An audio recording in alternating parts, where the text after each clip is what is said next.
Bonsoir. Bonsoir à tout le monde. On est nombreux ce soir à ce webinaire de l'FTCC. Alors, j'ai le plaisir de vous présenter Nadia Kadri, qui est psychiatre, psychothérapeute, activité comportementale et sexologue. Elle est professeure de psychiatrie à l'Université de Casablanca et elle dirige également l'Institut marocain de thérapie comportementale et cognitive à Casablanca. Alors, j'ai connu Nadia il y a quelques années. On se retrouve ce soir. Elle va présenter une conférence sur violence dans le couple, violence conjugale. Donc, c'est une experte du sujet et elle va vraiment nous faire une conférence passionnante ce soir, j'en suis sûr.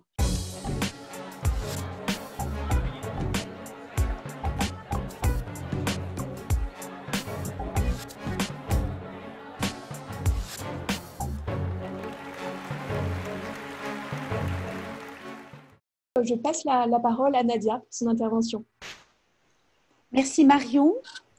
Merci à Pierluigi et à l'AFTCC de m'inviter à participer avec vous dans le cycle des webinaires. J'espère, je suis d'une autre culture.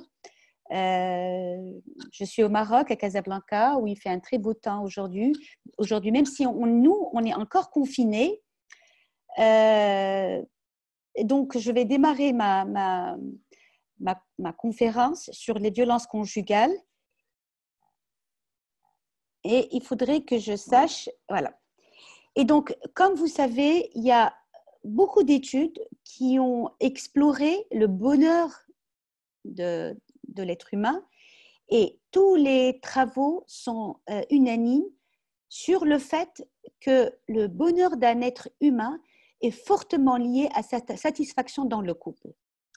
Aussi, nous savons que dans le couple, excusez-moi, j'ai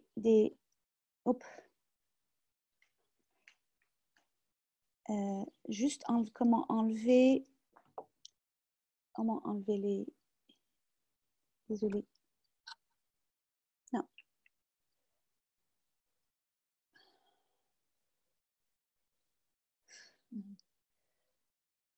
Je suis désolée, j'ai le questionnaire que vous donnez, que vous avez affiché, qui est affiché sur mon écran. Donc, est-ce que j'attends jusqu'à ce que vous l'enleviez ou il va s'enlever de suite? Je pense, Nadia, que vous pouvez le décaler sur la droite de votre écran pour que ce soit accessible. Si vous prenez la barre en haut sur le sondage et que vous le décalez tout à droite. Ça m'est difficile de le faire. Comme je suis en plein écran, je n'arrive pas à voir ma... D'accord. Alors peut-être qu'on va fermer le sondage du coup pour que vous puissiez voir. Si ça ne vous dérange pas. Merci beaucoup.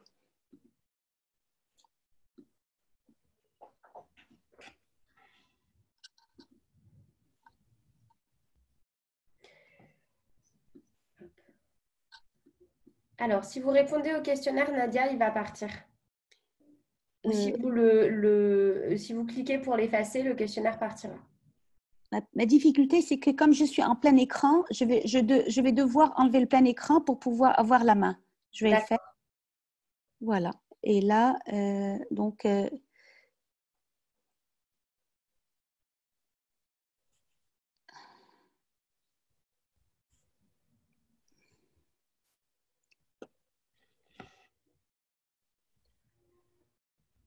Réessayez le partage d'écran.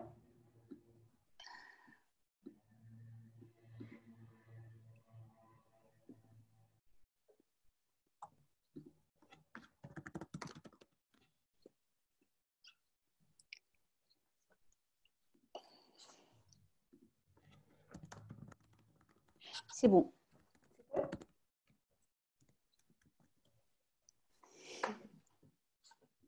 Il faut remettre sur play, je pense.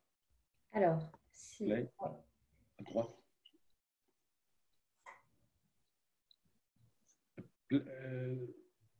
Remettez sur play ou alors vous pouvez juste agrandir. On voit bien comme ça aussi, hein, Nadia, ne vous inquiétez pas. Parfait. Voilà. Parfait. Il y a play. Là-haut, tu as play. À droite, voilà, là. Parfait. Super, merci bien. Désolée. Et donc, je vous disais que j'étais enchantée d'être parmi vous et qu'on démarre notre webinaire par le concept du bonheur et dans le couple, et que on sait que notre bonheur à nous tous, chacun est intimement lié à notre satisfaction dans notre couple. Et on sait aussi, en tant que thérapeute, en tant que personnel de soins, que le huis clos conjugal peut être un haut lieu de violence. Alors, d'abord, une définition du couple. Et pour la définir, je vous ai mis en photo la photo d'un couple, je dirais, mythique au Maroc. C'est un couple d'humoristes qui ont fait d'excellentes émissions et qui ont résumé la relation dans le couple d'une manière très hilarante. Je vous invite à les voir, mais bon, même si c'est en arabe. Alors, qu'est-ce que c'est un couple? C'est l'union d'au moins deux personnes, et ces deux personnes ont une alchimie à eux. Elles ont leur spécificité qui s'établit via la dynamique qu'ils instaurent entre eux et qui suppose avoir une entente.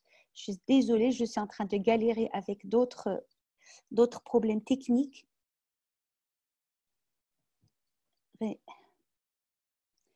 Alors, comment on fait ça?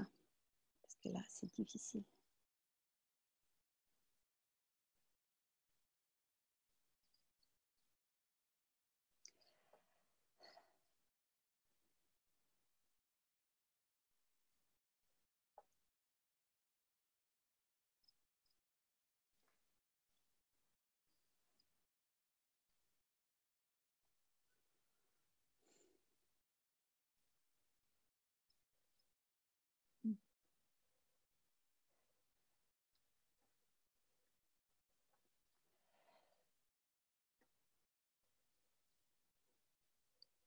Alors, du coup, je ne vous vois plus, mais ce n'est pas grave. Donc, un couple, c'est l'union de deux personnes.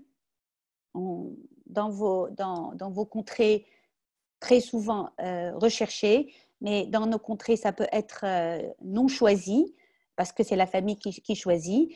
Mais dans tous les cas, il est supposé que ce sont des liens qui sont importants, parce que c'est une entreprise qui fonctionne d'une manière inversée, dans la mesure où le lien sentimental est le plus important. Bien entendu, le couple traverse, il y a plein de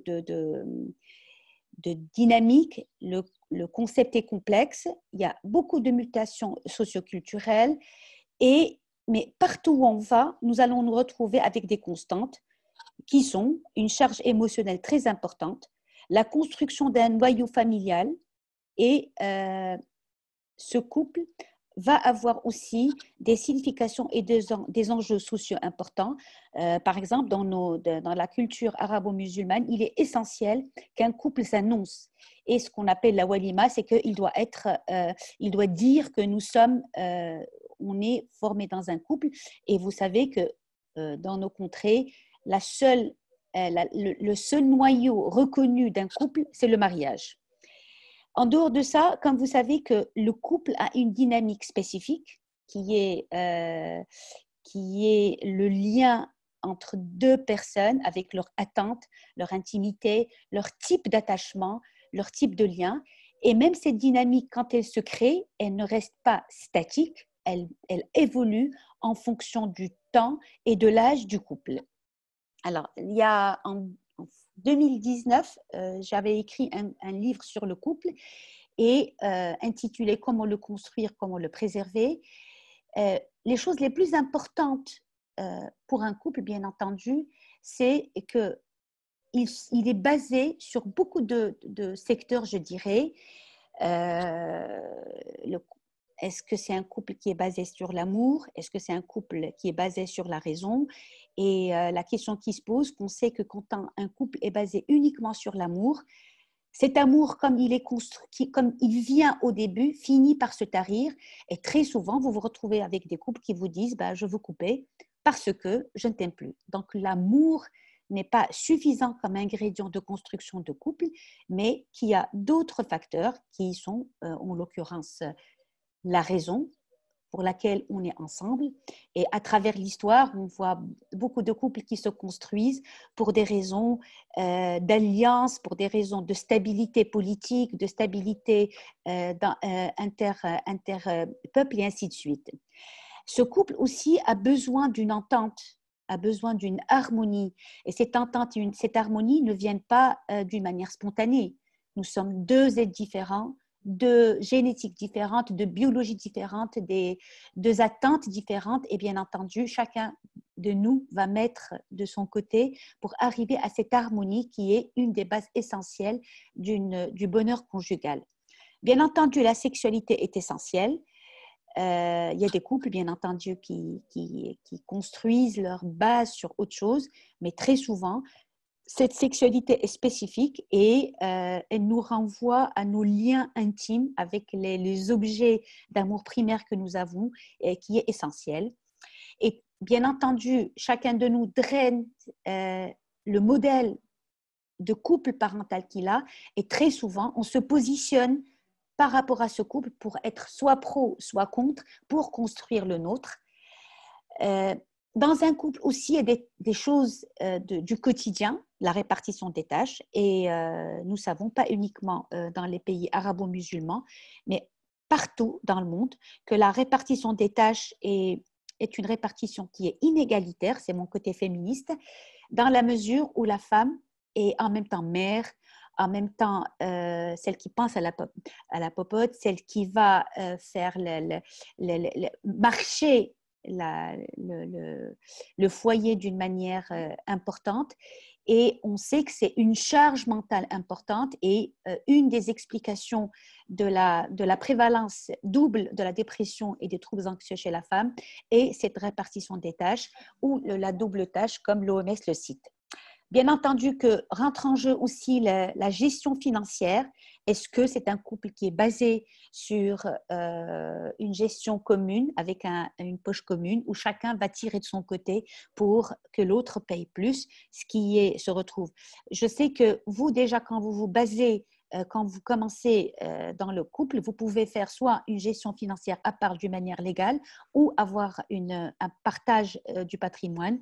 Dans notre culture, à nous, il y a un seul modèle qui est le partage, qui a des répercussions importantes par la suite.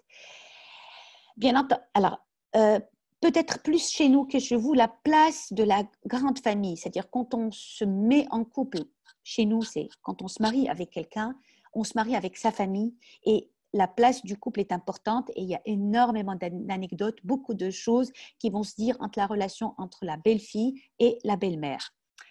Peu importe, tout ça, on est toujours dans le couple et sa construction et chacun de nous va venir avec une personnalité qui est la sienne et qui va rencontrer la personnalité de l'autre, soit qu'ils ont la chance de fitter ensemble, de se retrouver ensemble, soit qu'ils vont être très loin l'un de l'autre et chacun va mettre de son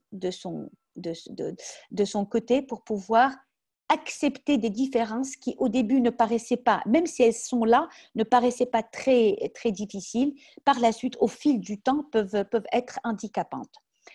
Et c'est ce qu'on dit, le degré de compatibilité avec l'autre et qu'est-ce qu'on fera pour pouvoir l'accepter.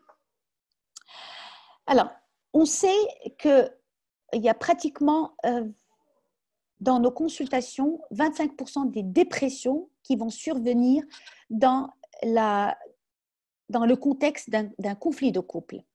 Et que malgré qu'on peut donner, on connaît tous sur un plan théorique les bases pour que le couple réussisse, il est extrêmement difficile de le faire via juste la parole, dire. Et très souvent, quand vous avez quelqu'un qui vient pour un problème de couple, pour pouvoir aller dans le sens contraire, au lieu de lui dire voilà ce que dit la recherche, voilà ce qui est réputé bon pour pouvoir vivre heureux dans son couple, aller prêcher vers le contraire, dire comment on peut vivre malheureux. Et on sait que les composantes les plus étudiées et les plus validées pour qu'un couple vive malheureux dans son couple est ce qu'on appelle la disharmonie conjugale. Ce terme savant, qu'est-ce qu'il veut dire? Au quotidien, ce sont des interrelations qui vont être truffées de critiques où la personne, dans un couple, bien entendu, comme dans toute relation, on n'est pas toujours d'accord sur le comportement de l'autre, sur ce qu'il fait. Mais dans cette critique, ce qui est important, ce n'est pas critiquer pour arranger un comportement qui dérange, mais en fait, la critique la plus acerbe, la plus difficile, c'est une critique qui va aller critiquer la personne en elle-même. Tout bête, quelqu'un va ramener, par exemple, le mari va ramener, il va aller au supermarché faire ses courses, il va ramener des légumes et tout de suite, la femme va lui dire mais c'est pas possible, encore tu as ramené des trucs c'est trop cher ce que tu as acheté et puis c'est pas bon, mais c'est toi, c'est toujours toi. Et donc tout de suite on l'attaque dans sa globalité, c'est toi. Dans la stabilité, c'est ainsi, tu ne vas pas changer. Et c'est tu choisis mal.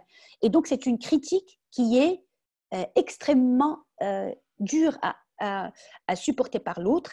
Et si le couple est dans une disharmonie conjugale, eh ben, l'autre va contre-attaquer tout de suite en allant au-delà et en recritiquant par rapport à ce qu'elle va faire aussi. Alors, la troisième composante pour vivre malheureux son couple et qui est validée, c'est être... Alors, dans un couple, on passe énormément de temps chacun de son côté parce qu'il y a une routine qui s'installe et puis chacun de nous a ses activités extérieures. Très souvent, dans un couple où il y a une disharmonie conjugale, cette routine se passe et il n'y a pas d'effort pour que qu'on trouve un moment pour l'autre. Et par exemple, quand il rentre fatigué, elle va lui parler et soit il va éviter de lui parler carrément parce que ce n'est pas le moment, elle ne l'a pas compris, donc il va l'éviter, ou carrément, quand il va avoir ce qu'on appelle de l'agressivité passive, qui est, il va la bouder tout simplement. Très souvent, ces bouderies peuvent être de quelques heures, de quelques mois, de quelques jours. Et dans certains couples, ça peut aller très loin parce que c'est un moyen punitif que l'un ou l'autre a trouvé pour pouvoir corriger certains comportements sur lesquels il n'est pas d'accord.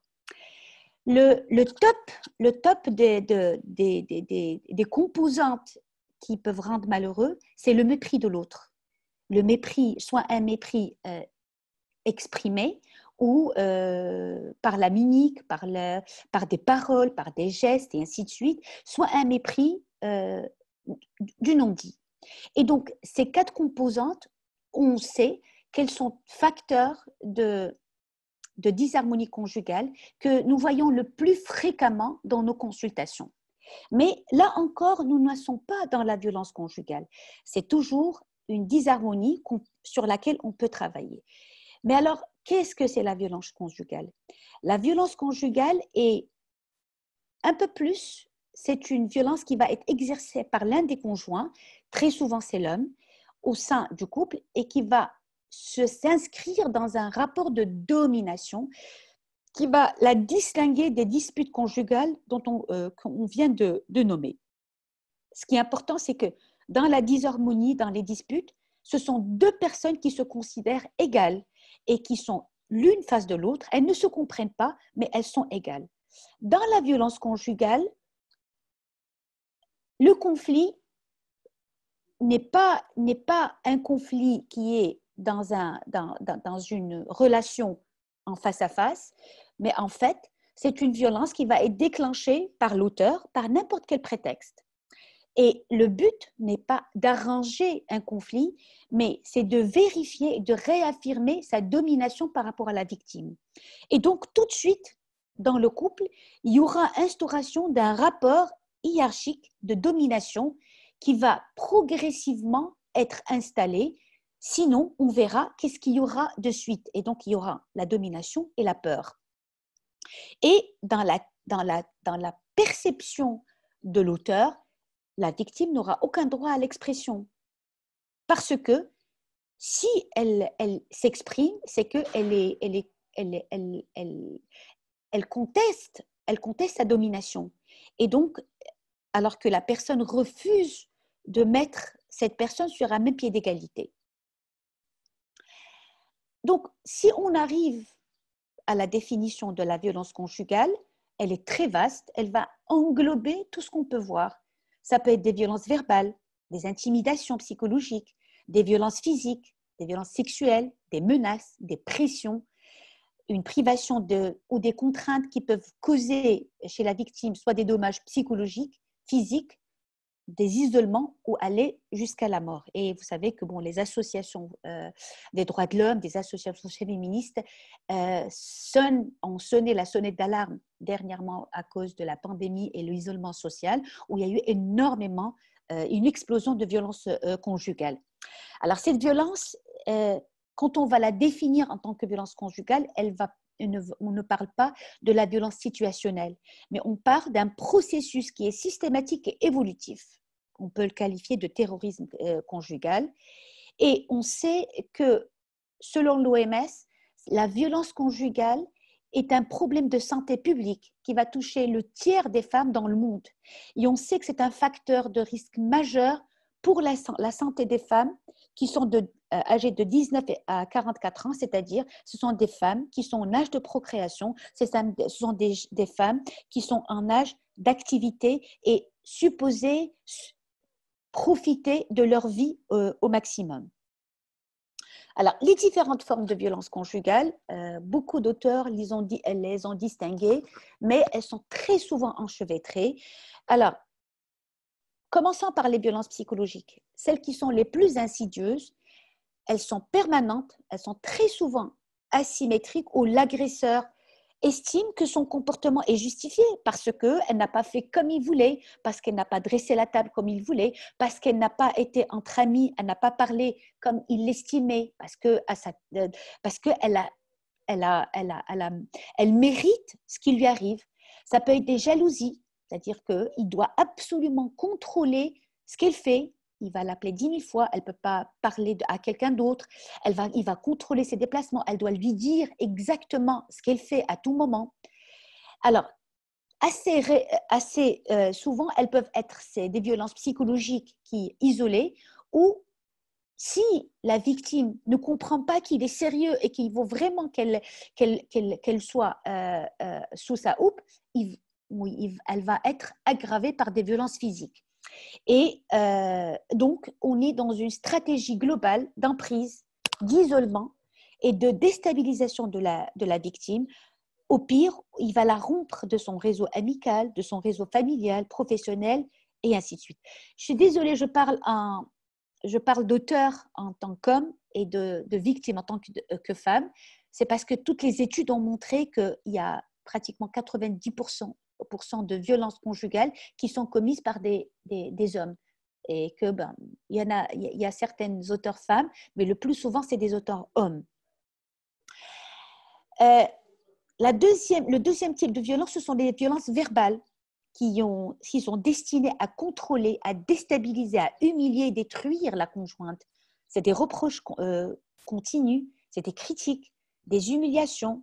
Soit elle est jamais à la hauteur de l'autre, elle est jamais à la hauteur de ses amis font mieux qu'elle, c'est dans les couples amis, elle est toujours celle qui fait le mieux, c'est des menaces envers elle, envers les enfants pour l'intimider, et tout ça dans un but, l'effrayer et la mettre mal à l'aise.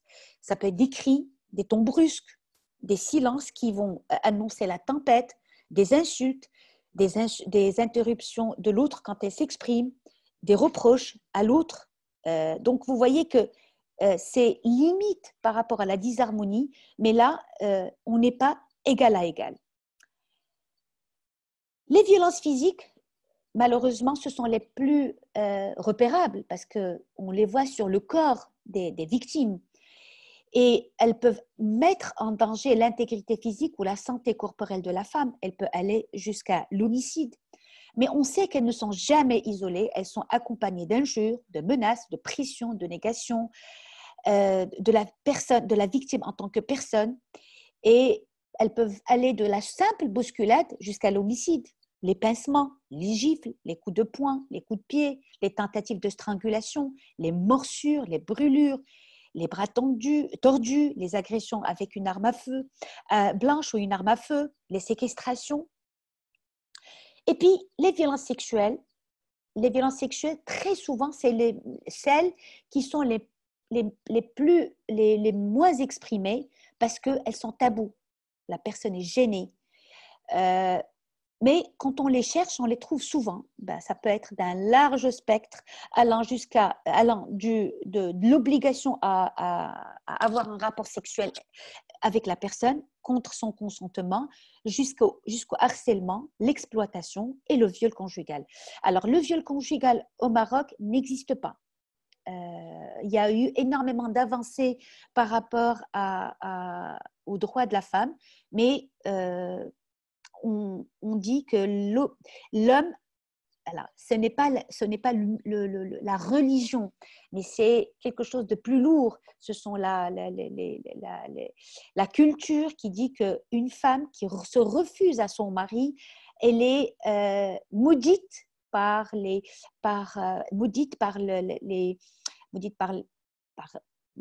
maudite 7 fois dans la journée. Donc, c'est juste comment, déjà, enfant, on entend ça. Et donc, déjà, on est façonné pour être accepté tout rapport, sinon, on enlève à l'homme son droit absolu qui est d'avoir un rapport quand il veut, tant qu'il veut.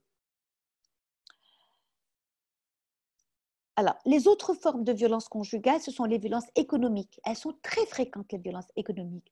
Alors, c'est quand on a un couple où une femme n'a pas les moyens de subvenir à ses besoins et aux besoins des enfants, dès qu'il est pas content, il va limiter les possibilités, ne pas donner les moyens pour que la personne subsiste. Il va la priver de ressources financières et matérielles. Il va la priver de s'engager dans des crédits si elle veut. Il va lui-même s'engager dans des crédits à son insu. Il va contrôler ses activités professionnelles. Il va refuser qu'elle travaille. Ou si elle travaille, elle doit lui donner absolument tout son argent. Et pour l'anecdote, tout ça, bien entendu, c'est dans les violences. Mais quand on est dans un travail avec une personne, il faut tenir compte du fait que c'est un processus et on ne peut pas venir juste dire mais refuser.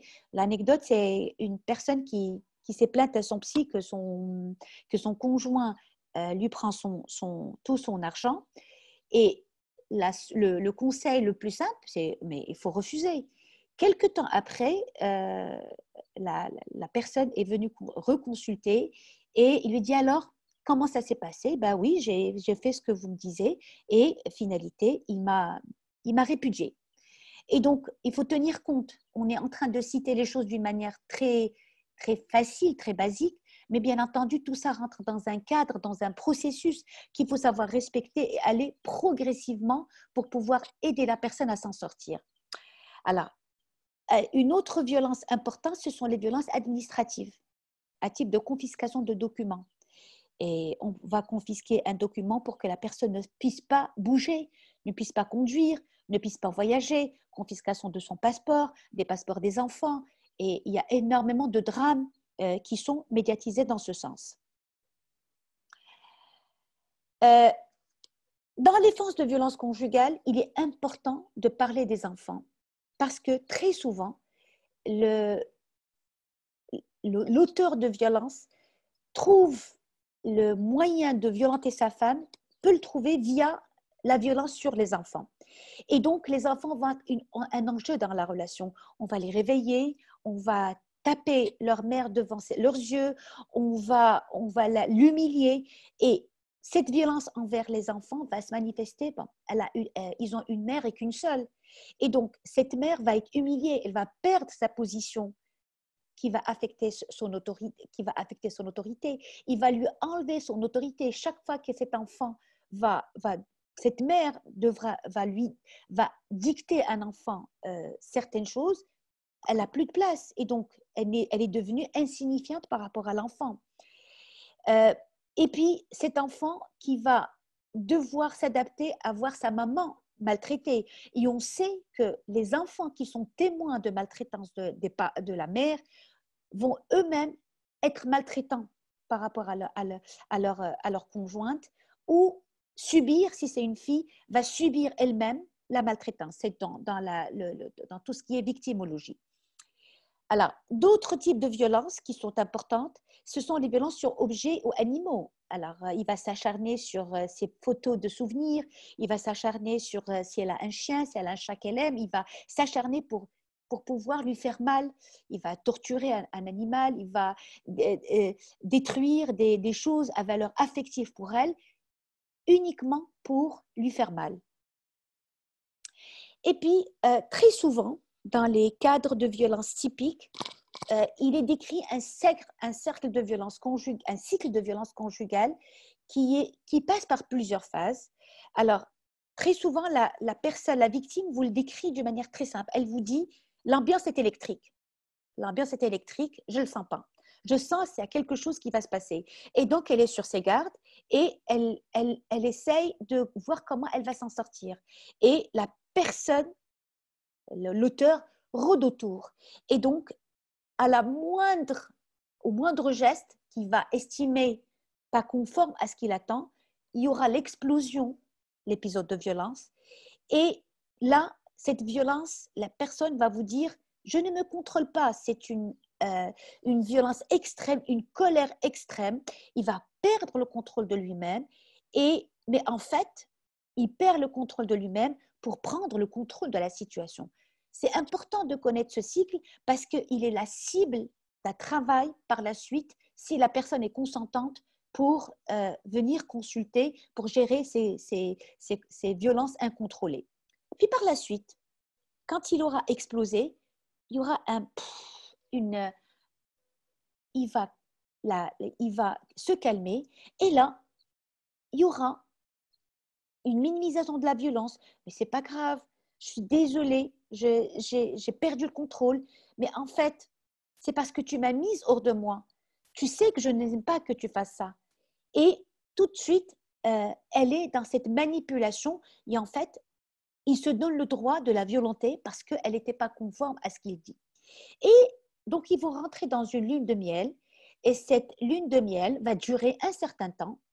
Très souvent, c'est à cette période-là, à ce moment de lune de miel, où l'auteur va accepter de venir consulter en thérapie de couple pour pouvoir trouver une solution à ces moments de violence. Mais en fait, quand la personne apprend à vivre avec lui, elle sait ce n'est qu'une accalmie qui va pour pouvoir re-rentrer dans la phase 1. Mais alors, pourquoi on rentre dans un couple avec beaucoup d'aspiration, beaucoup d'envie, on a envie de construire, on a envie de bien vivre, on a envie de faire des enfants. Mais pourquoi on arrive, même l'auteur, généralement quand il est là, il vient quand il s'annonce pour construire un couple, ce n'est pas pour rentrer dans un cercle de violence, c'est qu'il y a des facteurs. Et on sait qu'il y a des facteurs individuels, il y a des facteurs sociétaux et il y a des situations spécifiques. Alors, on sait que dans des couples, il y a des femmes qui peuvent être, entre guillemets, perçues mieux, soit parce qu'elles sont plus belles, elles ont plus d'argent, elles viennent d'un milieu socio-économique important, elles savent mieux parler. Et en fait, quand le conjoint est en face d'elle, il se sent faible. Et très souvent, il a une faible estime de soi qui est exacerbée par ce côté positif de la personne. Ça peut être aussi une personne extrêmement jalouse parce qu'elle n'a pas confiance en elle, parce qu'elle est mal. Et très souvent, les gens vous disent « Mais si je suis jaloux, c'est parce que je t'aime. » Mais en fait, il y a une grande distinction entre être jaloux et aimer quelqu'un. Il y a d'autres facteurs qui rentrent en ligne de compte que l'amour dans la jalousie. Alors, d'autres personnes ont des difficultés de régulation émotionnelle. de régulation de l'irritabilité, de la colère, et elles vont exploser. Alors, des fois, c'est beaucoup plus grave qu'un des causes psychologiques. Ce sont carrément des troubles de personnalité bien assises, notamment des personnalités paranoïaques ou d'autres types de personnalités. Des fois, quand on rentre dans l'histoire de l'agresseur, on se rend compte, comme on a dit tout à l'heure, qu'il a lui-même vécu dans des cycles de violence dans le couple de ses parents, et il en a été victime. Ça aussi, on trouve beaucoup d'antécédents de maltraitance dans l'enfance, et des fois, la violence domestique est intégrée comme composante normale dans une famille. Cela, bien entendu, quand on explore les auteurs, ce n'est jamais un facteur qui va alléger sa culpabilité par rapport à ce qu'il fait, mais c'est dans un processus pour comprendre, pour pouvoir lui apporter aide s'il a envie d'être aidé. Alors, il y a des facteurs culturels, notamment dans nos contrées arabo-musulmans, le droit de contrôler l'épouse, qui est là, clair, et être marié, c'est pour pouvoir ramener quelqu'un dans la famille des parents, dans la grande famille, pour qu'elle puisse aider sa maman pour faire le ménage. Et si elle n'est pas d'accord, si elle n'a pas envie d'être gérée comme quelqu'un qui est au-dessous des autres, le mari, qui est le fils de la belle-mère, va la corriger parce qu'elle n'a pas le droit de ne pas obéir à sa mère.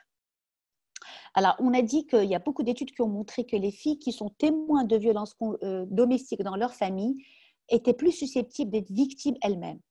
Et puis tout ça, quand on parle de témoins ou victimes, bien entendu, nous parlons des processus d'apprentissage qu'on connaît tous. C'est dans les processus de modeling, des processus de généralisation, des renforcements positifs, des renforcements aversifs et négatifs qui vont gérer toute la psychologie de ces gens qui sont témoins ou victimes et qui vont eux-mêmes devenir auteurs ou victimes dans leur propre couple. Alors, on ne peut pas ne pas parler des facteurs de risque, en fait des facteurs de précipitation. Très souvent, quand vous avez des gens qui éclatent en violence conjugale, il y a l'alcool qui est dedans ou d'autres drogues, et bien entendu, ce ne sont jamais des facteurs qui vont alléger leur culpabilité. Alors, j'ai cherché pour trouver, est-ce qu'il y a des profils spécifiques des agresseurs et des victimes? Vous voyez qu'il y a des cases différentes. Dans le profil victime, il n'y a aucun profil spécifique. Toutes les femmes sont à risque d'être victimes.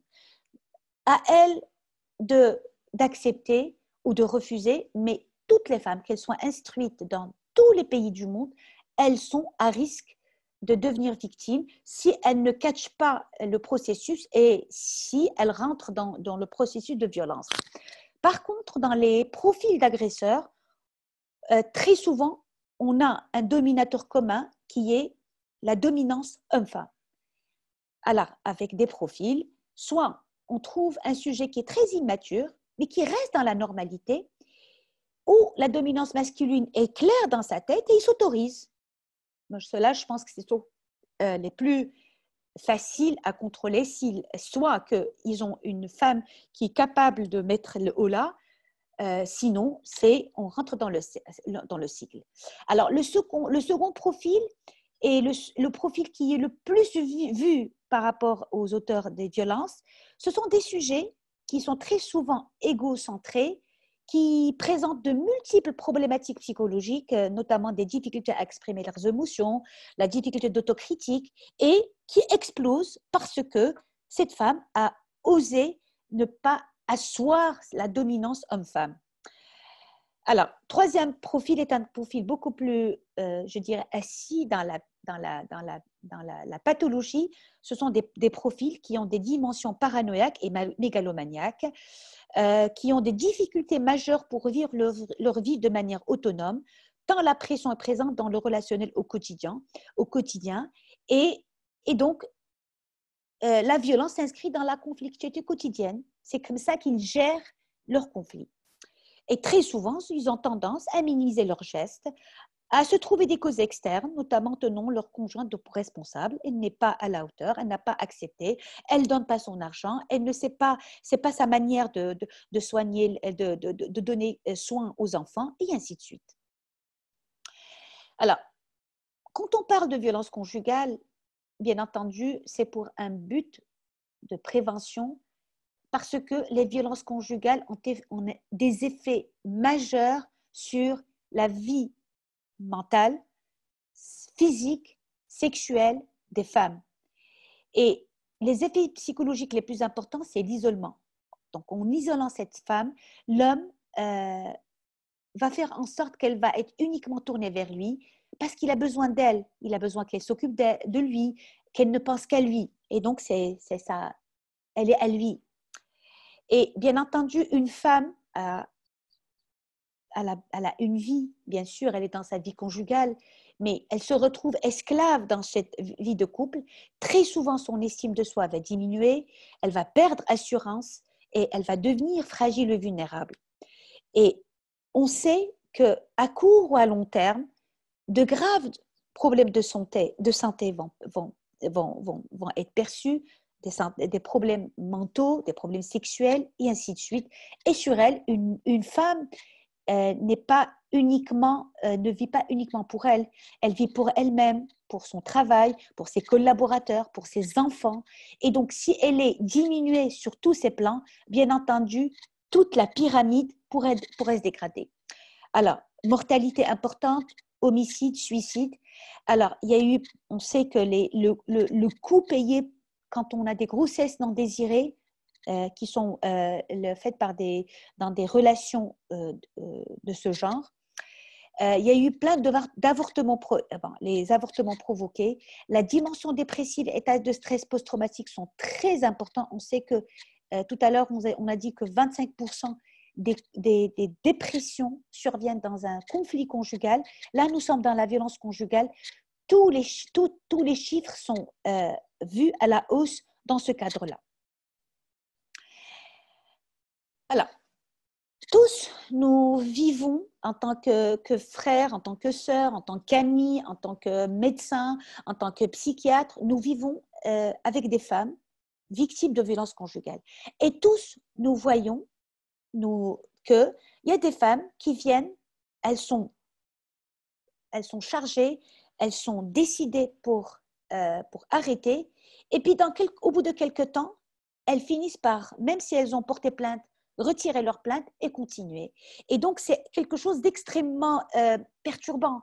On dit qu'elle est ambivalente, on dit qu'elle est contradictoire, on dit qu'elle pousse à ce que les choses se fassent comme ça, mais on sait tous qu'elle a besoin de temps pour mûrir, pour comprendre que l'emprise que l'auteur a sur elle et que son fonctionnement est soit un fonctionnement dû à la peur, soit qu'elle veut préserver coûte que coûte son cocon, soit qu'elle veut préserver les enfants. Et donc, elle a besoin de temps pour mûrir.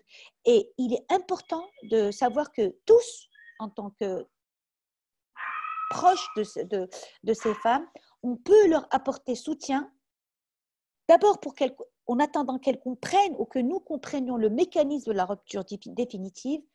On devrait leur manifester solidarité et encouragement, même si c'est quelque chose qui, des fois, n'est pas explicable. On ne doit pas porter jugement sur les décisions successives de la femme engagée dans ce processus.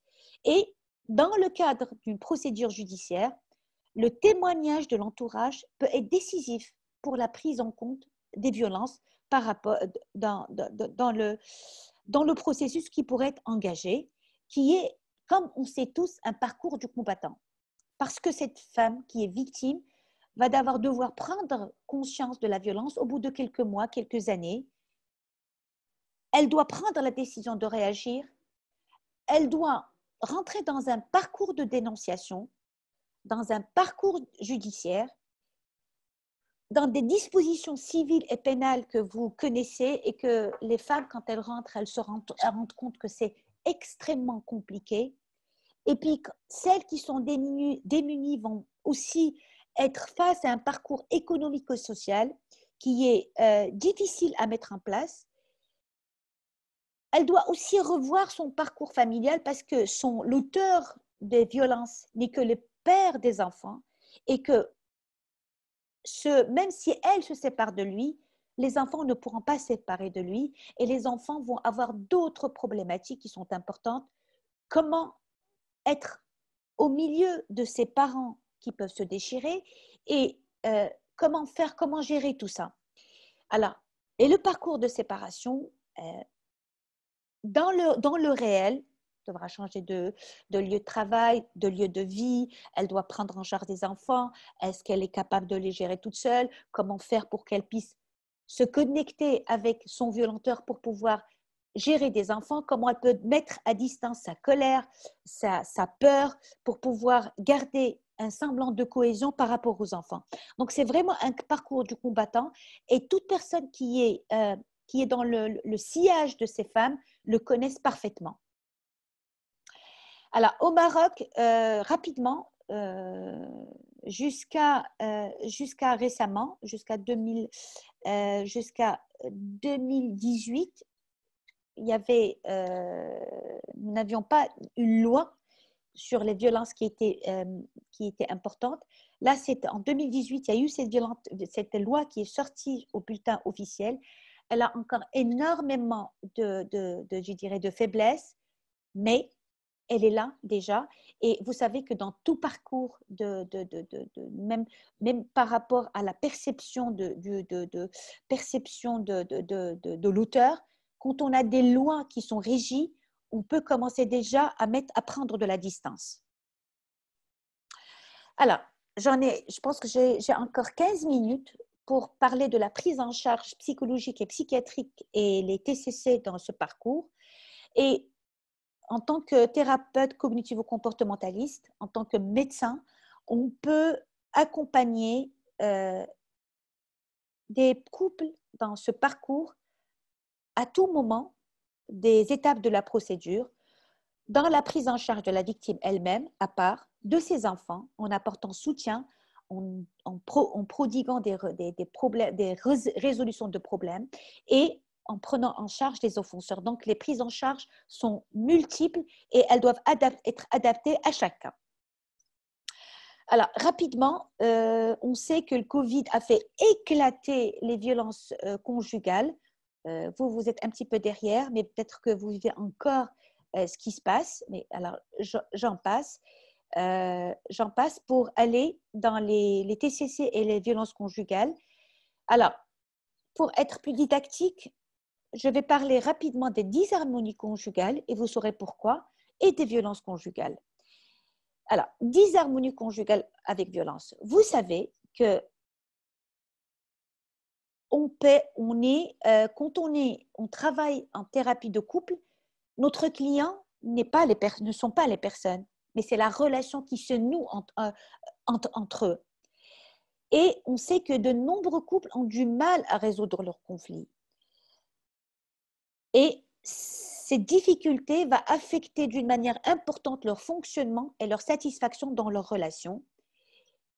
Et pourtant, c'est la façon dont un couple gère les désaccords qui vont déterminer dans quelle mesure ils vont être satisfaits ou pas. Et on sait tous que ce sont ces conflits non résolus qui sont les motifs les plus fréquents dans la thérapie de couple. Donc, quand on se retrouve avec un couple qui vient pour une thérapie de couple, nous avons un but qui est sain, qui est important, qui est améliorer les interactions dans leur couple et améliorer la communication. Alors, nous sommes dans la violence conjugale. Alors, pourquoi je parle de disharmonie? Je parle de disharmonie parce que très souvent, quand des couples viennent consulter pour une disharmonie conjugale, ils ne parlent pas de la violence parce que très souvent, elle est sous-déclarée et cachée par les partenaires. Et c'est pendant la phase d'évaluation qu'elle va être retrouvée parce que, en tant que thérapeute, on va la rechercher d'une manière systématique. Et vous savez que quand on repère une violence sévère ou perpétrée d'une manière continue, nous n'avons pas le droit de prodiguer une thérapie de couple. Le plus important, c'est que les violences cessent avant que cette thérapie puisse être engagée. Des fois, nous sommes obligés Nous sommes obligés parce que les gens n'affichent pas cette violence. Et dans les cas de violence situationnelle qui sont bien cernés, ce n'est pas un processus. Dans des cas de violence mineure ou modérée et les deux partenaires vont convenir de mettre fin à ces actes de violence pendant la thérapie peut être utile pour prévenir l'escalade des conflits vers des formes de violence plus graves. Et donc, c'est important de comprendre le fonctionnement avant d'y aller. Et dans ces cas-là, sur quoi on va intervenir? Bien entendu, première des choses importantes, c'est de localiser qu'est-ce qui lie ce couple malgré les violences. On va essayer de chercher les interactions positives sur lesquelles on va construire pour avancer, pour travailler sur les compétences d'affirmation de soi et de communication, mais aller sur ce qui est positif. On va aller couper on va aller dans le détail pour comprendre comment l'escalade survient jusqu'à l'explosion de la violence, parce qu'il faut travailler dessus. Et bien entendu, nous sommes des TCC, on va travailler dans une situation, émotion, cognition, comportement d'une manière concrète. On va rechercher les distorsions cognitives qui sont enchevêtrées dans les conflits. On va travailler sur comment contrôler cette colère et toutes les émotions négatives. Et très souvent, on va essayer de négocier des temps morts pendant le conflit, des temps morts par rapport au sexe, des temps morts par rapport à l'interrelation, où chacun va devoir prendre de la distance.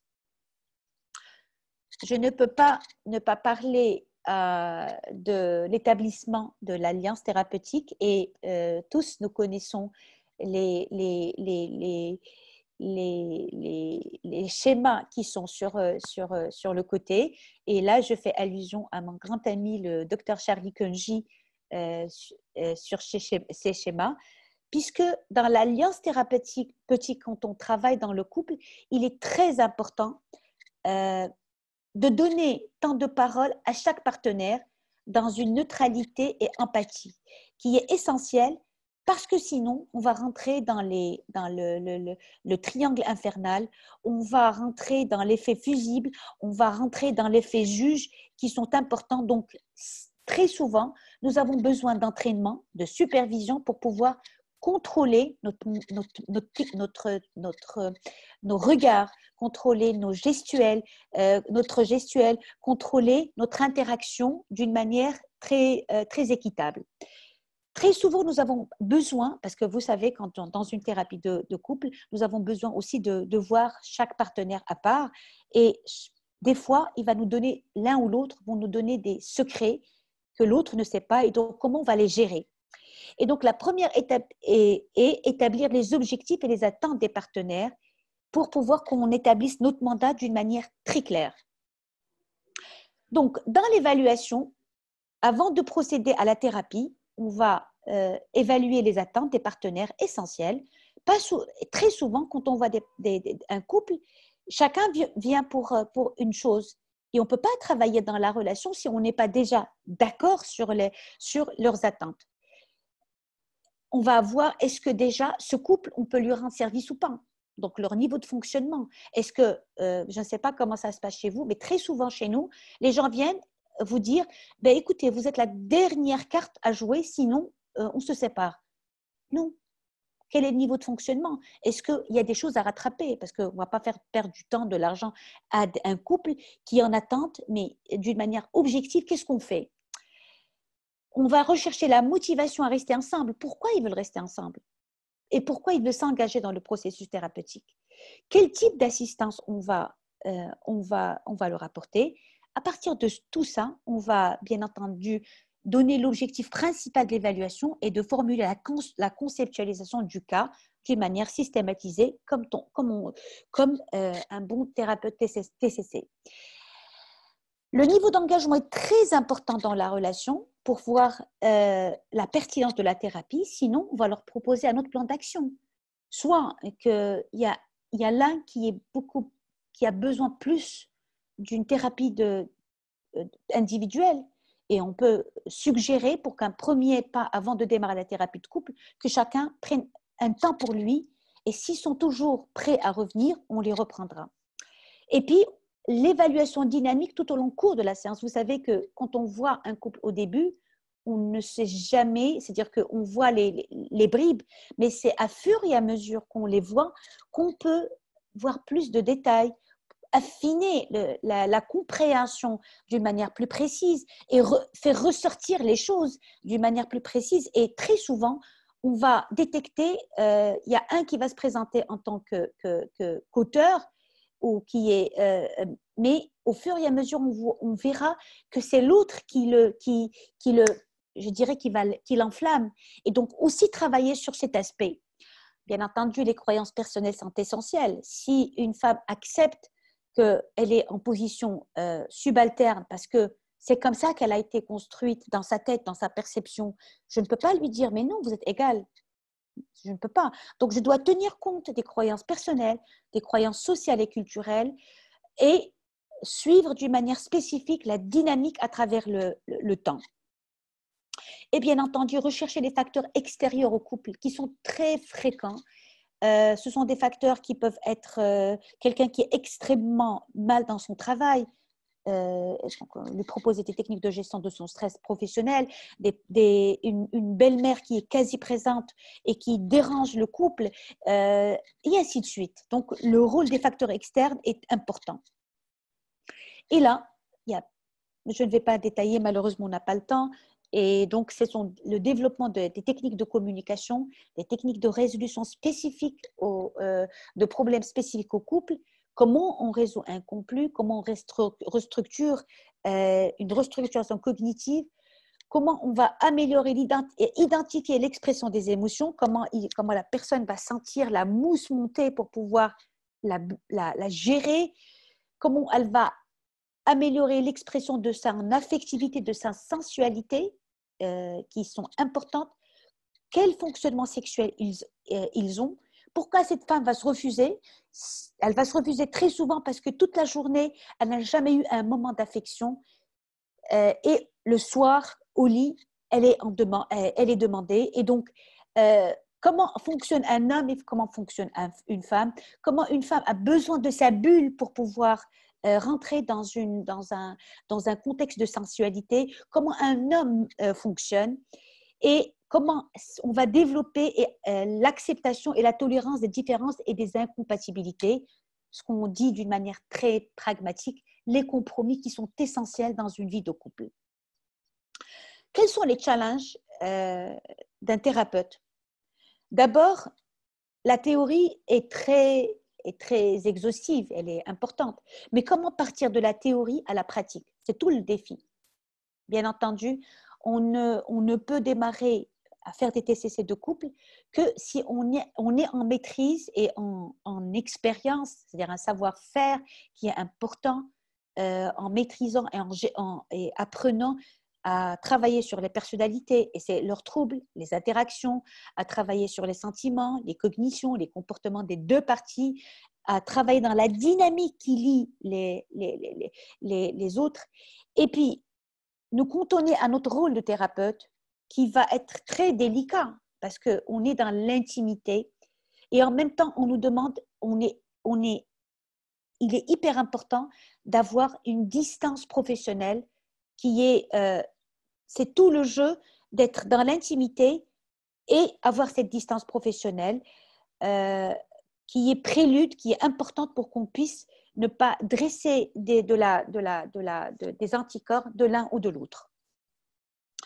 Alors, on sait qu'il y a des limites au processus TCC.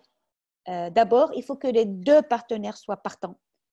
Ils doivent être fortement engagés à faire fonctionner leur relation, sinon on revient. Ils doivent faire preuve d'honnêteté, qui très souvent, quand on rentre dans la dynamique, on trouve qu'il y a des difficultés d'ouverture, d'attention et d'intérêt pour l'expérience de l'autre. Et il doit faire preuve d'engagement dans le processus thérapeutique. Beaucoup de couples viennent consulter, mais très souvent, au bout d'un certain temps, on ne les revoit plus ou ils refusent parce que on se rend compte que quand on va travailler un peu plus profondément, ils vont arrêter parce qu'ils considèrent que ça provoque trop d'anxiété. Et très souvent, on se retrouve dans une dynamique où les partenaires viennent pour que le thérapeute détermine qui a raison, qui a tort, alors que personne n'a raison et personne n'a tort. C'est une dynamique qui est instaurée et comment la changer. Voilà, je ne sais pas, est-ce que j'ai le temps rapidement de parler des TCC en cas de violence conjugale pure et dure, c'est-à-dire sur les auteurs de violence? Alors, je parle pour mes collègues, Nadia. Je pense que oui, vous pouvez parce que votre propos est très intéressant et très clair. Et du coup, je pense que ça peut être intéressant d'avoir ces aspects-là. Parfait, merci beaucoup. Je Merci. vous en prie. Alors, les interventions TCC en cas de violence conjugale avec agression physique, bien entendu, là, on n'est pas en thérapie de couple, on est en thérapie avec l'agresseur. Très souvent, ce sont des auteurs, hommes, qui ont commis des violences domestiques contre leur partenaire femme. L'objectif principal, c'est le faire cesser et réduire la violence.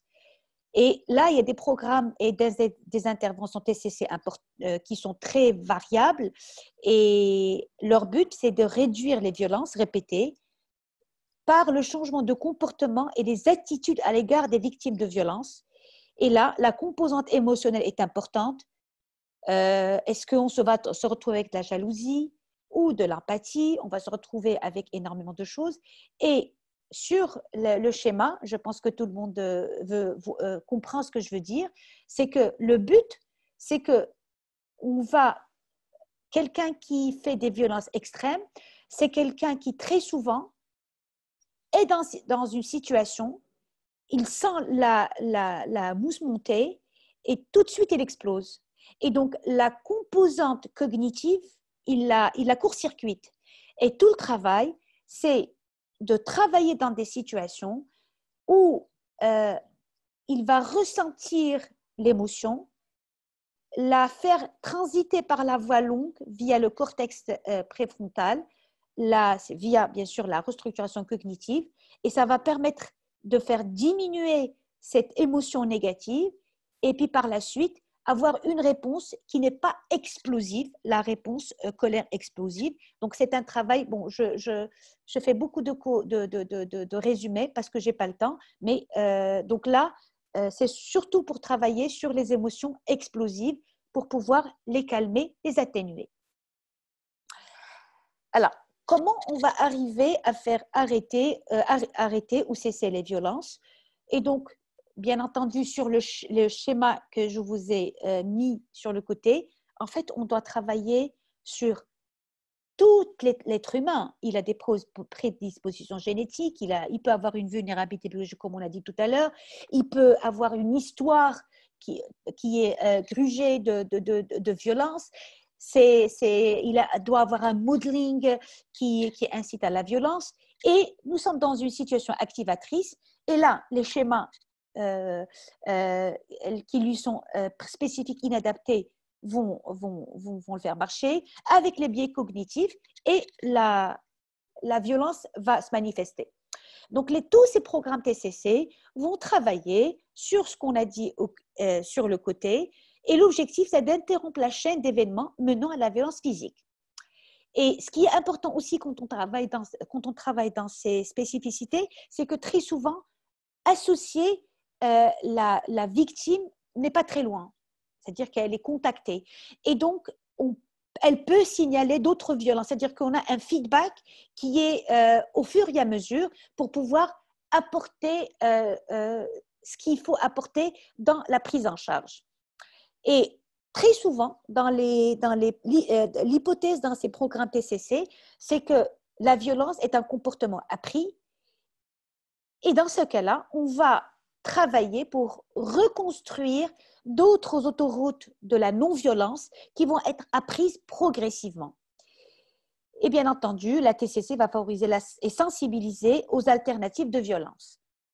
Alors, toutes les études ont montré que dans ces programmes, il y a des variables importantes à prendre en considération. C'est le profil des participants, c'est ce que j'ai parlé tout à l'heure. C'est quelle est sa nature et sa motivation. Si c'est quelqu'un qui a été emprisonné ou c'est quelqu'un qui est en sursis, et bien entendu, est-ce que sa participation est volontaire ou obligatoire? Et puis, un autre facteur important, c'est l'intensité et la durée des programmes qui est aussi une variable importante à prendre en considération pour la réussite du programme. Alors, ces programmes, ils peuvent être délivrés en thérapie individuelle, en couple ou en groupe de thérapie. Le lieu est très variable en fonction des programmes. Ça peut être des établissements correctionnels, si la personne est emprisonnée pour violence conjugale. Ça peut être à domicile, ça peut être le lieu de travail. Et le plus important, ce qui est travaillé au cours de ces séances, d'abord ce qui est classique pour nous, la restructuration cognitive des schémas, et j'ai le droit de la frapper parce qu'elle l'a mérité. Oui, elle est une personne faible, elle n'a pas le droit de faire telle chose, elle doit me suivre. Donc, restructuration cognitive par rapport à ses schémas à lui. Renforcement de l'empathie. Cette personne est une personne à part. Elle souffre de mon comportement. Mes enfants souffrent. Je suis en train de casser mes enfants et ma femme. Donc, renforcer l'empathie et que la personne voit l'autre comme quelqu'un qui souffre. Renforcer les compétences de communication dont on a parlé tout à l'heure. La gestion de la colère et le travail sur la jalousie. Quand on travaille sur la jalousie, on va travailler sur la personnalité de la personne, sur ses difficultés, sur son estime de soi, sur sa confiance en soi et ainsi de suite. Et parmi tous les programmes que j'ai vus, on a trouvé que les interventions les plus efficaces sont des thérapies de groupe qui sont étalées sur une longue période, sur 16 semaines, et qui sont complétées par des techniques de rétention, des appels téléphoniques, des notes manuscrites de soutien après l'admission et des séances manquées. Donc, vraiment un suivi très, je dirais, corps à corps. Et ces programmes intègrent plusieurs approches, des approches comportementales, cognitives, féministes et émotionnelles. Cependant, on sait que le feedback de ces programmes, c'est la réduction de la criminalité, mais dans l'ensemble, pas d'effet statistiquement significatif sur la violence. C'est-à-dire qu'en fait, comme ce sont beaucoup de programmes qui sont élaborés d'une manière obligatoire, on voit qu'il n'y a pas eu de feedback aussi positif qu'on s'attendait. Et donc, c'est pour ça qu'il est important de continuer les recherches pour voir déterminer comment une TCC peut être efficace dans la prévention de la violence domestique et dans quel contexte elle peut le mieux fonctionner pour ne pas perdre temps et énergie et argent des programmes qui donnent un minimum d'efficacité. Alors, mes ressources, et puis, rapidement, encore mon couple que j'adore. Je dirais en conclusion que la violence conjugale est une atteinte aux droits de l'homme avec un grand H, hommes et femmes. Il faut savoir en parler. Il faut savoir voir la victime et toutes ses souffrances. La place de la TCC est très importante. Déjà, elle commence chez l'enfant, dans la prévention, parce que, comme on a dit, il y a beaucoup d'enfants qui construisent la violence ou être victimes depuis l'enfance. Dans la psychoéducation, dans les prises en charge des victimes, des auteurs. Et elle fait, bien entendu, c'est une petite partie d'un programme qui doit être un programme social, médical et judiciaire. Et je vous remercie. Merci beaucoup, Nadia, pour cet exposé très, très clair. Pierre, merci, Nadia. Voilà. Peut-être Pierluigi Gradiani, vous voulez dire quelques mots? Je suis très heureux d'entendre tout ce que tu as pu dire. C'est très pertinent. Aussi par rapport à la période où on a vu les violences conjugales un peu partout suite au confinement augmenter. Et je pense que tout ce que tu as dit ce soir va aider les personnes et va aider aussi pas seulement les thérapeutes, mais aussi toutes les personnes qui nous écoutent là, qui ne sont pas thérapeutes et qui peuvent apprendre grandement de ce que tu as dit. Je pense qu'il y a aussi beaucoup de questions. Donc peut-être je laisse la parole à mes collègues pour les questions qui vont être transmises. Oui, merci beaucoup. Alors, vous avez un questionnaire de satisfaction, enfin le sondage qui vient de s'afficher. Donc, si vous pouvez y répondre chacun, ce serait super chouette. Nadia, du coup, on va vous poser les premières questions. Effectivement, il y a eu beaucoup de questions. Ça a généré des interrogations, bien que votre exposé ait été très clair et riche d'enseignements à beaucoup de points de vue. Alors, je vais vous poser la première question. Donc, c'est si la thérapie de couple est contre-indiquée. Dans le cas où la thérapie de couple serait contre-indiquée, comment vous, en tant que thérapeute, vous l'exprimeriez à l'homme qui vient consulter avec sa femme, notamment durant la phase de lune de miel où il a une vraie demande, une vraie motivation, en tout cas une motivation énoncée?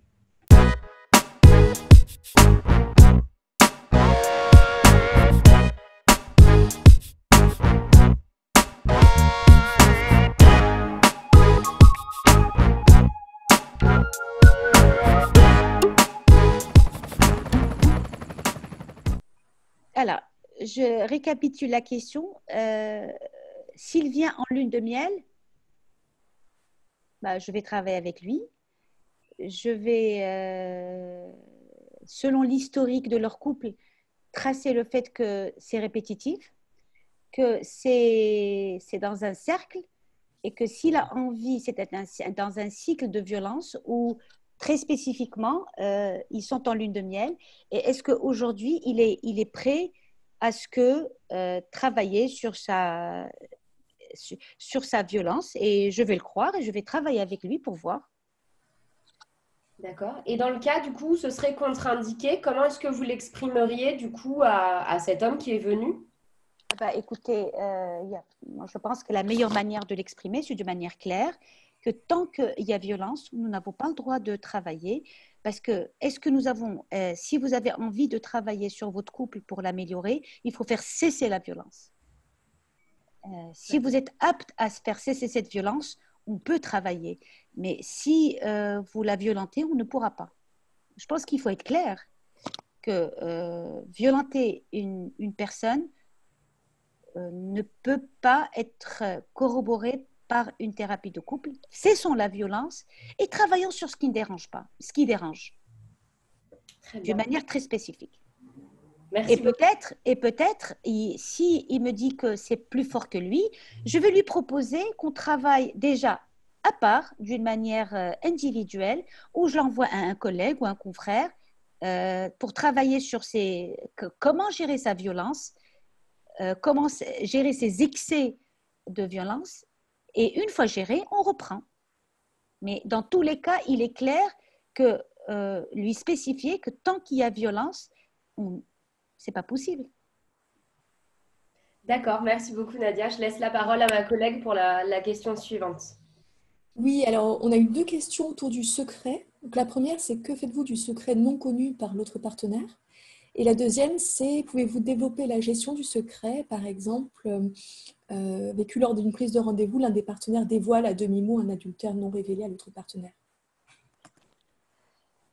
Alors, la gestion du secret, alors, il y a plusieurs cas. Moi, je vais vous citer un cas où j'ai été très gênée parce que j'ai vu un couple qui vient consulter parce que la cadence sexuelle est très, très, très différente.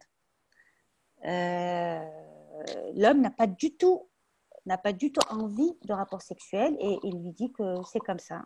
Je suis désolée, mais je vais peut-être être déprimée, mais je n'ai pas du tout envie. Et la femme me dit, c'est pas possible, on passe des mois sans coucher ensemble, alors que tout va très bien. Et alors, bien entendu, j'ai pris chacun de son côté. Et en fait, quand j'ai eu l'homme en consultation, il m'a dit que lui, il a des rapports sexuels multiples et pratiquement tous les jours avec d'autres femmes. Et qu'en fait, il n'en a pas envie parce que, entre guillemets, il est plus que satisfait. Qu'est-ce que je vais lui dire? Qu'est-ce que je vais dire à ce couple? Ben, je n'ai pu rien dire, mais je dis, je suis désolée, je ne suis pas capable de vous aider. Voilà une situation où j'ai été très gênée parce que c'est un secret, je dois garder. Lui, il en rigole carrément parce qu'il voit sa détresse, il en rigole et quoi dire? Donc, j'ai arrêté sans rien dire. J'ai soupesé le pour et le contre et j'ai préféré qu'on dise elle n'est pas compétente, elle ne sait pas, mais j'ai préféré ne rien dire. Alors, d'autres cas où je vois un couple pour des difficultés, quelles qu'elles soient, et la femme me dit qu'elle a été elle-même victime de viol quand elle était enfant. Et elle ne veut pas qu'il le sache. Ben, je le mets de côté et je travaille. Là, bien entendu, il faut lui suggérer d'aller travailler sur son stress post-traumatique à part et continuer. Mais adultère, bien entendu, que je ne peux pas dire à la femme que son homme ou à l'homme que sa femme est dans un adultère. Ce n'est pas mon propos. Je vais le faire rentrer dans la dynamique, mais je n'ai pas le droit. Et c'est à moi de voir après, est-ce que ces thérapies de couple, est-ce que c'est là où on parle d'honnêteté? Si, bon, il y a beaucoup de couples passent par des moments difficiles où il y a eu adultère et ça se travaille et on passe, c'est-à-dire qu'on passe à côté. On peut le faire même à part s'il est sincère ou si elle est sincère et que c'est un moment difficile où il y a eu des difficultés et que oui.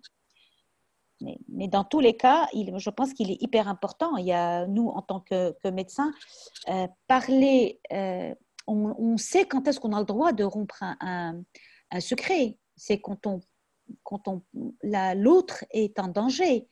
Sinon, non. Merci beaucoup pour cette réponse, une fois de plus, très claire. Je vous pose la question suivante. Vous avez parlé tout à l'heure des statistiques. Vous avez dit que 90% des auteurs de violences étaient des hommes. Et donc, la question qui vous est posée, c'est est-ce qu'il y a quelque chose? Pourquoi? Qu'est-ce qui fait que ce sont les hommes en majorité et que les femmes seraient moins autrices du coup de violences? Et est-ce que ça pourrait être expliqué par ce tabou qui est que les hommes ont du mal à porter plainte et du coup les chiffres pourraient être biaisés? C'est une question qu'on se pose assez souvent, hein, qui est assez d'actualité. Est-ce que vous avez pu constater des choses?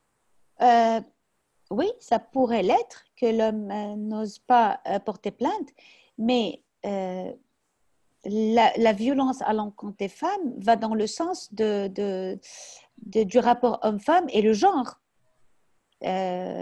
Partout dans le monde, la femme a un rôle qui est inférieur par rapport à un rôle inférieur la femme, un rôle inférieur par rapport à l'homme.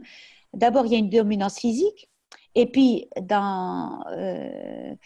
sur un plan, par exemple, financier, il est payé mieux que la femme, même s'ils font un travail égal.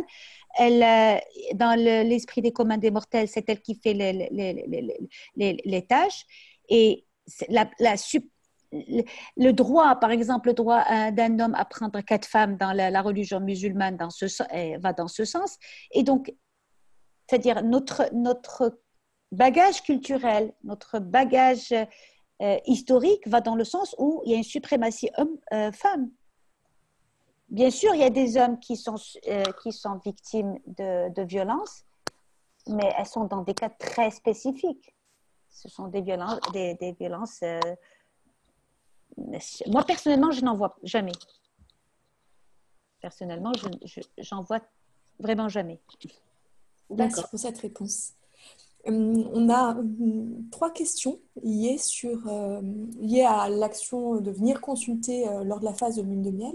Donc, pourquoi l'auteur des violences accepte de consulter à ce moment-là? Est-ce que ça pourrait être en lien avec une manipulation pour mettre la partenaire sous emprise? Et est-ce qu'il va au bout de la thérapie, puisque la phase de lune de miel arrive au bout d'un moment à terme, puisque vous l'avez démontré, c'était cyclique. Donc, comment ça se passe?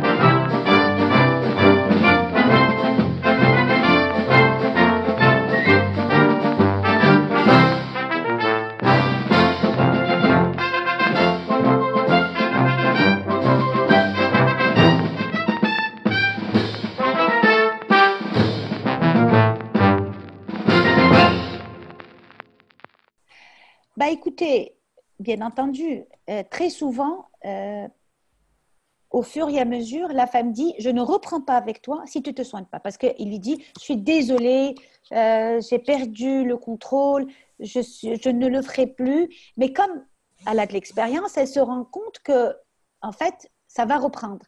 Et donc, elle commence à affermir sa position en lune de miel parce qu'il commence à faire profil bas. Et là, elle lui demande, la seule condition pour laquelle on pourrait reprendre, c'est que tu puisses te faire soigner puisque tu es malade. Et là, c'est un processus manipulatoire, bien entendu. Et très souvent, ben, il vient une fois, deux fois, et puis on ne le revoit plus. Quand c'est un cycle de violence qui est bien instauré. D'accord. Ok, merci beaucoup. Je pense qu'on a encore le temps pour une ou deux dernières questions. Quelqu'un nous demande si vous pourriez donner des exemples cliniques précis de temps mort dans un couple. Si vous avez des exemples cliniques précis par rapport à ça. Oui, par exemple, vous avez des couples qui vont se critiquer, qui vont que chacun contre-attaquer, qui vont tout ce qu'on a dit d'une manière régulière et pour tout et pour rien. Et donc, vous leur proposez juste... et par ailleurs, ce sont par exemple des personnes qui sont très charmantes avec les étrangers. Très souvent, ça c'est un truc important, c'est que l'un et l'autre vous dit, mais vous ne la connaissez pas. Vous voyez quelqu'un de sympa, de gentil, de très cordial, mais dans la sphère privée, ce n'est pas du tout cette personne. Et donc, ce que on peut suggérer, c'est essayer dans la mesure du possible de ne pas rentrer dans les intimités. Et essayez de voir l'autre, parlez-lui comme si vous parliez à un collègue ou une collègue et gardez la relation sur un plan plus superficiel. Et donc, chacun d'entre eux, bien sûr que ça ne va pas marcher, ça va marcher un moment. Mais dès qu'ils se lâchent, ça va reprendre. Mais déjà, s'ils arrivent à faire ça, c'est que vous leur dites, ben oui, vous pouvez. C'est-à-dire, si tu ne renchéris pas par rapport à sa critique, ou même si vous avez quelque chose à critiquer, ne critiquez pas la personne. Dites-lui par exemple, tiens, ça, ce que tu as ramené peut-être que tu aurais pu le faire autrement, le comportement en lui-même. Mais le temps mort, c'est des temps qui peuvent être parler superficiellement, s'éloigner carrément l'un de l'autre, ne pas coucher ensemble, toutes les choses qui vont les mettre en intimité, on met des choses qui vont les éloigner pour prendre de la distance. Et ça peut être de tout, c'est-à-dire en fonction du couple, il y a des couples qui ne peuvent pas se séparer, ils sont ensemble. Il y a des couples, mais trouvons le moyen pour qu'ils aient, chacun d'entre eux, un espace à lui qu'il va investir pour ne pas aller dans l'espace de l'autre. D'accord, merci. Une autre question, y a-t-il plus de violence dans les couples homosexuels homme-homme que femme-femme? Est-ce que vous avez eu des données ou des cas? Non, je suis désolée. Non. Je n'ai pas l'expérience. Même dans notre culture, nous avons beaucoup de personnes, même si c'est pénalisé et c'est interdit par la loi et par la religion, j'ai plein de personnes qui sont homosexuelles, qui sont en couple, mais je n'ai pas de problème. Je n'ai jamais travaillé dans un couple homosexuel où il y a violence sexuelle ou violence. D'accord, merci. Alors du coup, on arrive au terme de cette conférence. Merci infiniment pour la clarté de votre intervention et la réponse à ces questions. Merci Nadia. Merci Pierluigi, merci Marion. Pierluigi, est-ce que tu veux ajouter quelque chose? Je veux remercier Nadia Kadri pour cette intervention. J'étais très heureux de la recevoir ce soir.